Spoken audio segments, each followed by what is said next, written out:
लेकिन सर फिर भी देखा जाए तो डाउ फ्यूचर्स में रिकवरी तो आई है। मैंने कुछ समय पहले तक 850-900 पॉइंट की रिकवरी देखी। नैस्डैक में भी ऑलमोस्ट 500 पॉइंट की रिकवरी आ गई। हम सुस्त क्यों हैं? हमें तो भाग जाना चाहिए था आज तो। बात तो सही है, बिल्कुल एकदम सही कह रहे हैं। तो इसके दो जवाब हैं। हाँ। पहला जवाब तो जो सही वाला फैक्चुअल वाला है, हाँ।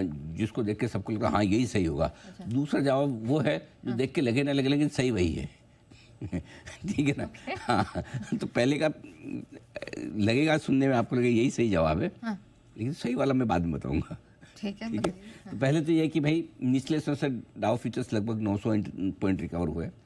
नैस्डैक फ्यूचर्स लगभग 600 पॉइंट रिकवर हुए। ये रिकवरी बड़ी स्मार्ट और शार्प है। नो डाउट वोलेटाइल है। 900 रिकवर होने के बाद वापस अब 300 नीचे है। डाउ फ्यूचर्स 400 हो गए। नैस्डैक फ्यूचर्स भी थोड़े वापस 50-75 पॉइंट नीचे हो गए। ये ऊपर नीचे का मामला चल रहा है। Volatility Dow futures Nasdaq futures में है और यही वजह है कि अमेरिका के फ्यूचर्स पर भारतीय बाजारों का भरोसा नहीं है। कल अगर 2600 पॉइंट रहा हो नैस्डैक डाउ की रेंज, 1600 पॉइंट की रेंज नैस्डैक की रेंज, तो आप कैसे भरोसा करेंगे कि जो दिखा रहे वही होने वाला है? सही बात है। फ्यूचर्स में इतना बड़ा उतार चढ़ाव कब देखा था? चलो रनिंग मार्केट में तो दिखता है, लेकिन फ्यूचर्स हजार पॉइंट ऊपर नीचे हो जाए ऐसा तो जनरली हम देखते नहीं, राइट? तो इसलिए अमेरिका के फ्यूचर्स की रिकवरी के बावजूद हमारे बाजार सुस्त इसीलिए है क्योंकि हमें रिकवरी पे पूरा भरोसा नहीं कि अमेरिका की रिकवरी टिकेगी। You never know. आज यहाँ खुलेंगे अमेरिकी बाजार, 500,000 ऊपर बंद होंगे, 500,000 फिर से गिर जाएंगे, 2,000 ऊपर जाकर वापस गिरने जाएं। जिस तरह का मार्केट है, 4 दिनों में 4,500 पॉइंट गया है डाउ, मजाक थोड़ी। तो ऐसे में 1,000-1,500 बढ़ जाए तो कौन सी बड़ी बात? सही बात। और अगर टूटने का ही सिलसिला है, बढ़कर फिर टूट गया तो क्या, जैसा कल हुआ।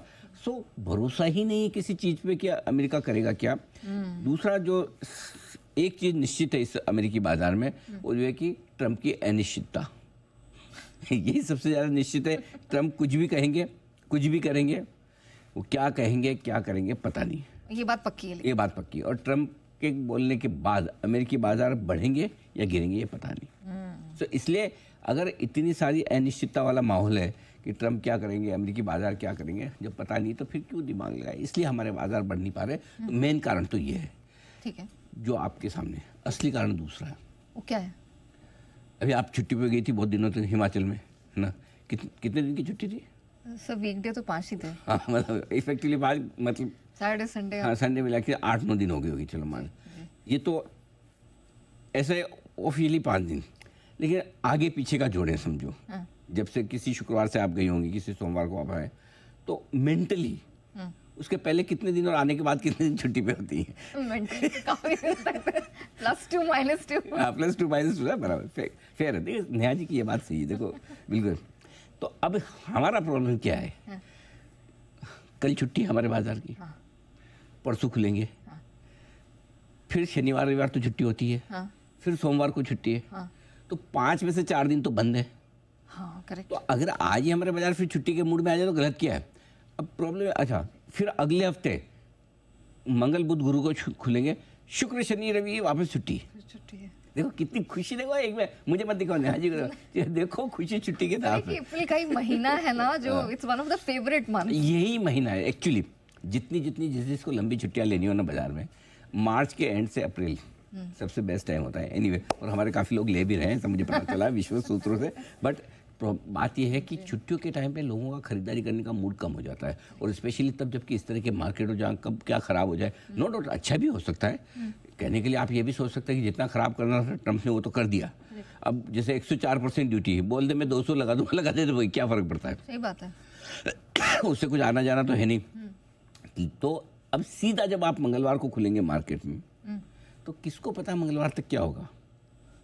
मंगलवार के पहले आज का सेशन है, कल का सेशन है, ठीक है, परसों हम खुलेंगे तो थोड़ा पचा लेंगे, फिर मंडे का सेशन, शुक्रवार को जब मंगलवार को आओगे तो शुक्रवार का सेशन, मंडे का सेशन, फिर मंगलवार सुबह के फ्यूचर्स, 3-4 दिनों की छुट्टियां। सो इफेक्टिवली है ना, लोग स्विच ऑफ मूड में आ गए कि परसों का सेशन छोड़ो यार, थोड़ा बहुत जो होना हो गया है, अब सीधा अपने को एक तरह से मंगलवार को मार्केट में लौटना है। करेक्ट। ये छुट्टी वाला माहौल काफ़ी कुछ हो गया, और इसीलिए डाउ फ्यूचर्स की रिकवरी और इसके साथ साथ आरबीआई की पॉलिसी, एक बड़ी इवेंट वो भी आके गई है। हाँ। लेकिन उसके बावजूद बाजार हिल ही नहीं रहे, वहीं के वहीं पड़े एकदम।